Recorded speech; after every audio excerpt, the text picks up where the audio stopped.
اعوذ باللہ من الشیطان الرجیم بسم اللہ الرحمن الرحیم ان اللہ وملائکتہ یصلون علی النبی یا ایہا الذین آمنوا صلوا علیہ وسلموا تسلیما اللہم صلی علی سیدنا مولانا محمد وعلی آل سیدنا مولانا محمد واصحاب سیدنا مولانا محمد وبارک وسلم وصلی علیہ۔ اللہ کا لاکھ لاکھ شکر ہے الحمدللہ، پاکستان میں عاشورہ محرم الحرام خیر و عافیت کے ساتھ گزر گیا۔ بہت برکتوں والا دن، سید الشہداء امام علی مقام سیدنا امام حسین رضی اللہ تعالیٰ عنہ اور آپ کے رفقا کی قربانیوں کی عظیم داستان جو علماء نے، بیان کرنے والوں نے اپنی اپنی جگہ جہاں جہاں ان کو موقع ملا اس کا ذکر پاک کر کے اپنی زبانوں کو تر کیا، دلوں کو تازہ کیا۔ اللہ رب العالمین سید الشہداء امام حسین رضی اللہ تعالیٰ عنہ کی قربانیوں کا صدقہ اور ان کے مشن یعنی دین کی حفاظت فرمائے، جو دین کے لیے انہوں نے قربانیاں دیں۔ اللہ رب العالمین ہمیں ان کے نقش قدم پہ چلنے کی توفیق عطا فرمائے۔ پاکستان اس وقت بڑے کرائسس سے گزر رہا ہے اور ایک ایسی حکومت پاکستان پہ مسلط کر دی گئی ہے جن کے خلاف مقدمات ہیں، جو عدالتوں کو مطلوب ہیں، جن پہ فرد جرم عائد ہونے والی تھی، جو اربوں خربوں کے کیسز میں ملوث ہیں، جو کئی افراد کے قاتل ہیں، منشیات کے سمگلر ہیں، ان کو جانتے بوجھتے ہوئے پاکستانی عوام کے سروں پہ مسلط کر دیا گیا ہے، اور ان کو بہت جلدی ہے کہ کوئی نہ کوئی بڑا نقصان کر جائیں پاکستان کا۔ ان کو پاکستان سے کوئی دور دور تک بھی کوئی ہمدردی والا ایک ذرہ بھی نہیں، اس لیے کہ ان کی جائیدادیں باہر ہیں، ان کے بینک اکاؤنٹ باہر ہیں، ان کے بچے باہر ہیں، ان کا سارا کچھ باہر ہے۔ ان کو ذرا کانٹا بھی چبھ جائے تو ان کا علاج بھی باہر ہے، اس لیے انہیں پاکستان کی کوئی فکر نہیں۔ آپ نے دیکھا گزشتہ دنوں پاکستان میں ڈالر بہت تیزی کے ساتھ اوپر جا رہا تھا، ملک پریشان تھا، بجلی کے ریٹ کہاں سے کہاں پہنچ گئے، غریب رو رہا تھا، اور وہ حکمران اتحاد کے لیڈر بیٹھ کے کہہ مار مار کے ہنس رہے تھے اندر اجلاس میں، اور جو ان کے وہاں عیاشیاں، کھانے پکانے اور دعوتیں اور پتہ نہیں کتنی کتنی ڈشیں، ان کو عوام کی کوئی فکر نہیں۔ عوام اس وقت جس غریب کا بل کبھی 3,000 آتا تھا آج 30,000 آ رہا ہے، جس کا 30,000 آتا تھا اس کا کوئی لاکھ سے اوپر چلا گیا۔ ہمارا گزشتہ مہینہ مسجد کا بل 3 لاکھ سے اوپر چلا گیا۔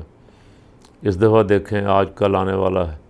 اللہ تعالیٰ اس ملک پہ رحم فرمائے۔ تاجر احتجاج کر رہے ہیں،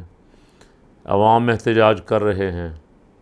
اب کچھ ڈالر نیچے آیا تو پتہ چلا کہ یہ ڈالر کچھ لوگ جن کا پیسہ، جن کے پاس ڈالر پڑے ہوئے تھے، ان کو اربوں روپے کا فائدہ پہنچانے کے لیے اسے اوپر لے جایا گیا تھا مصنوعی طریقے سے،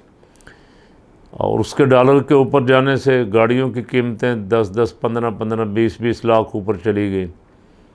ڈالر کو 10 15 روپے نیچے آیا، لیکن وہ قیمتیں نیچے نہیں آئیں گی، اس کی وجہ سے جو تیل کی قیمتیں اوپر گئیں، اس کے نیچے آنے سے وہ قیمتیں واپس نہیں آ رہی۔ جو سریا، سیمنٹ، بجری، ریت کی قیمتیں اوپر گئیں، اینٹوں کی، وہ واپس نہیں آئیں گی۔ پوچھنے والا نہیں ہے کوئی۔ ان کو ایک فکر ہے کہ کسی نہ کسی طرح اپنے کیسز جو ہیں نیب کا خاتمہ کر دیا جائے، FIA کے ہاتھ باندھ دیے جائیں، ہمارے خلاف جتنے کیسز ہیں ان کا ویسے صفایا ہو جائے، بغیر عدالتوں میں پیش ہوئے، بغیر جواب دیے۔ ان کو یہ فکر ہے، ان کو یہ فکر ہے کہ آئندہ الیکشن میں کس طرح کو ایسا شاندار دھاندلی کا طریقہ نکالا جائے جس سے باقی تمام جماعتوں کو کلین سویپ کر دیا جائے اور واہ واہ ہو جائے جی بڑا زبردست الیکشن لڑا میاں صاحبان نے، کمال کر دیا۔ حالانکہ عوام تو نتیجہ دیکھ چکی 17 جولائی کو کہ لوگ کدھر کھڑے۔ گزشتہ روز یعنی 10 محرم الحرام کو رانا ثناء اللہ صاحب کی وزارت نے شہباز گل کو گرفتار کیا۔ ان پہ الزام ہے کہ انہوں نے فوج کے خلاف کوئی باتیں کی تھیں۔ اب فوج کے خلاف جو بھی باتیں کریں اسے پکڑنا چاہیے، اسے اپنی عدالت میں صفائی دینی چاہیے۔ بہت سارے کلپ میری نظروں میں روز جب کبھی کو دیکھتا ہوں کوئی چیز، آج میں نے عمران خان کی پریس کانفرنس دیکھی، اس میں خان صاحب نے بھی کافی سارے کلپ چلائے ہوئے تھے، نام لے لے کے جرنیلوں کا اور نام لے لے کے آئی ایس آئی کے سربراہوں کا انہوں نے لان تان کی ہے، اور دشمنوں کو ہتھیار فراہم کیے مودی کو اپنی فوج کے خلاف آپ بول بول کے۔ کسی نے کہا ٹانگیں کانپ رہی تھیں، کسی نے کہا پسینے آئے ہوئے تھے، کسی نے کہا یہ کر دیں گے وہ کر دیں گے، اور مریم صاحبہ فرما رہی ہیں کہ ادارہ 2 آدمیوں کا نام نہیں ہے، یعنی ان کا ڈائریکٹ اشارہ سیدھا ہی آرمی چیف اور D G I S I کی طرف تھا۔ 2 افراد کا نام ادارہ نہیں ہے، ادارہ سارا ان کے ساتھ نہیں ہے، یہ 2 آدمی ہیں، یہ اپنی مرضی کر رہے ہیں، وہ بہت کچھ کہا۔ تو قوم کی یہ خواہش ہے کہ انکوائری ہونی چاہیے، ایک ایسا کمیشن بننا چاہیے جس نے ریاست کے خلاف، فوج کے خلاف غلط بولا ہے، ناجائز بولا ہے، جو بولنا خلاف آئین اور قانون ہے وہ بولا ہے، ان کو کٹہرے میں لانا چاہیے اور اسی طرح گرفتار کرنا چاہیے جس طرح شہباز گل کو کیا گیا۔ یہ قوم کا مطالبہ ہے۔ اگر آپ ایسا نہیں کریں گے تو آپ کی جانبداری نظر آئے گی، اور اس جانبداری کا نقصان وہ آپ سب جانتے ہیں، پورے ملک کو ہوگا، خود خاکم بدہن۔ اگر عوام میں نفرت پیدا ہو گئی، عوام اب سمجھنے تو لگ گئے ہیں کہ یہ کیا ہو رہا ہے، ایک طرف گالیاں دیتے رہے 4.25 سال، ان کے خلاف کوئی کارروائی نہیں، ان کو اعزاز و اکرام کے ساتھ حکومت تفویض کی گئی، بڑے بڑے عہدے دیے گئے، اور ان کی مرضی سے معاملات سارے طے کیے جا رہے ہیں۔ اور دوسری طرف وہ صحافیوں کا گروپ جو ہمیشہ فوج کے ساتھ کھڑا رہا، جو بارڈر لائنوں پہ جا کے دشمن کی گولیوں کے سامنے جا کے بھی اپنی فوج کی حمایت اور مدد کرتا رہا، جن کو لوگ یہ تانے دیتے رہے کہ یہ فوج کے پروردہ ہیں، وہ صحافی اگر ملک چھوڑنے پہ مجبور ہیں تو بڑوں کو غور ضرور کرنا چاہیے کہ کیا وہ فائدہ کر رہے ہیں ادارے کا یا نقصان کر رہے ہیں، ملک کا فائدہ ہو رہا ہے یا نقصان ہو رہا ہے۔ وفادار غدار ٹھہرے ہیں اور غدار وفادار ٹھہرے ہیں۔ جو بمبئی حملوں کا تعلق پاکستانی فوج سے اور آئی ایس آئی سے جوڑتے تھے، اور جو چینل بھاگ بھاگ کے دوڑ کے فوٹیج بنا کے اجمل قصاب کے گھر کی،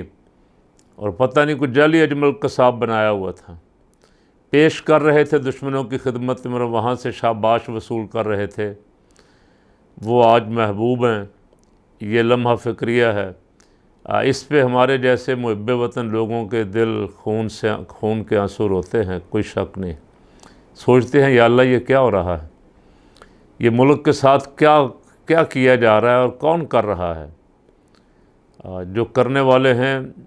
کبھی بھی ایسا نہیں ہوا، میں نے کبھی ایسا نہیں دیکھا کہ ان کو دنیا میں سزا نہ ملی ہو۔ دنیا میں بھی سزا دنیا میں ہی ملی ہے، اور بہت شدید ملی ہے، اور آخرت کی سزا تو اللہ تعالیٰ معاف فرمائے، اس کا کبھی سوچ بھی لیں تو شاید رستے بدل جائیں۔ ابھی پرویز مشرف صاحب بستر مرگ پہ ہیں، اور آپ اور میں جانتے ہیں کہ انہوں نے اور جو کچھ بھی کیا ہوگا، لیکن جو غیروں کی نوکری کی،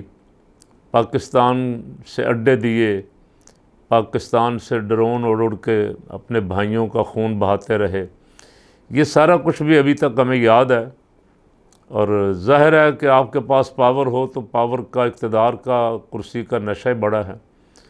پھر کوئی واعظ، کوئی تلقین اثر نہیں کرتی، بلکہ جی کرتا ہے کہ اس واعظ کرنے والے کو بھی ایسی تیسی کر دیں، اس کو بھی جیل میں بند کریں، 4 دن اس کی بھی چھترول کریں تاکہ اس کو سمجھ آ جائے یہ ہوتا کون ہے ہمیں سمجھانے والا۔ تو حالات، واقعات، روزانہ اللہ کی آیات، کھلی نشانیاں ہمارے سامنے ہیں۔ قرآن پاک میں یہ واقعات جو بیان ہوئے، نمرود، فرعون، شداد وغیرہ، یہ سارے کس لیے بیان کیے؟ کیوں ہمیں فرمایا گیا لَقَدْ كَانَ فِي قَصَصِهِمْ عِبْرَةٌ لِأُولِي الْأَلْبَابِ؟ یہ قصے، واقعات جو ہم نے بیان کیے ہیں، اس میں عقل والوں کے لیے، بصیرت والوں کے لیے نشانیاں ہیں، دیکھیں اور سمجھیں اور سیکھیں اور اپنے آپ کو بدل لیں، قرآن کے احکامات کے،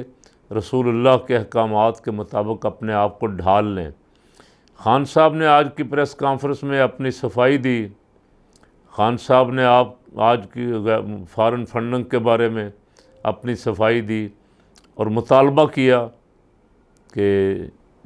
تمام جماعتوں کو عدالت کے کٹہرے میں لایا جائے اور سب سے پوچھا جائے تو ہمیں کوئی گلہ نہیں ہوگا۔ بالکل جائز مطالبہ ہے، میں اس کی حمایت کرتا ہوں۔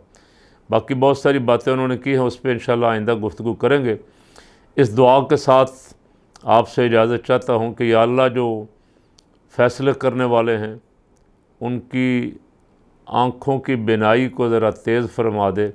وہ ایک پاکستانی، ایک محب وطن کی آنکھ سے ملک کو دیکھیں کہ ملک کے حالات کدھر جا رہے ہیں، اور جو پاکستان سے محبت کرنے والے ہیں انہیں دشمن نہ بنائیں، پاکستان کے وفاداروں کو غدار نہ بنائیں اور غداروں کو خام خواہ وفادار کا سرٹیفکیٹ نہ دیں۔ یا اللہ اس ملک کی حفاظت فرماؤ۔